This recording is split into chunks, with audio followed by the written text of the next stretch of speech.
This is about the press, the overhead press, which is one of my favorite movements. I recently crossed 200 pounds. If you haven't seen it, check it out.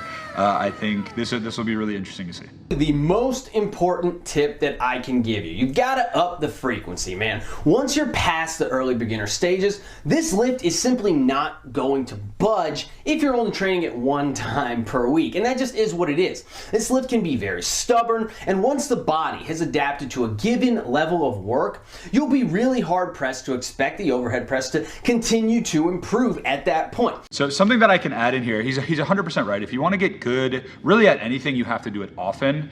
And specifically when it comes to the press, you have to do it once, twice, 3 times a week in different rep ranges and different stimuli, we'll say. I think something that I would add to this that's really important is the press is just not that stressful.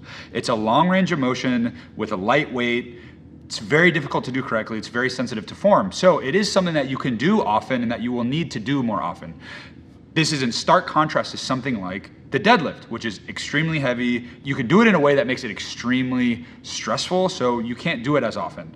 I've never really seen someone be super successful deadlifting 2, 3, 4 times a week, but you can definitely do that with the press, and you probably have to. Honestly, the deltoids themselves actually seem to respond very well to large volumes of work and high frequencies of work. Think about high-level swimmers, for example. They're known for having big, broad shoulders, and part of that is that they use those muscles. So this is a place where I would actually disagree with Alec on this. So swimmers get a lot of credit for having big, broad shoulders, big powerful lats. There is an aspect of that is developed through many, many hours in the pool, but also the people that are born with big, broad shoulders tend to be the people that are really good at swimming as well.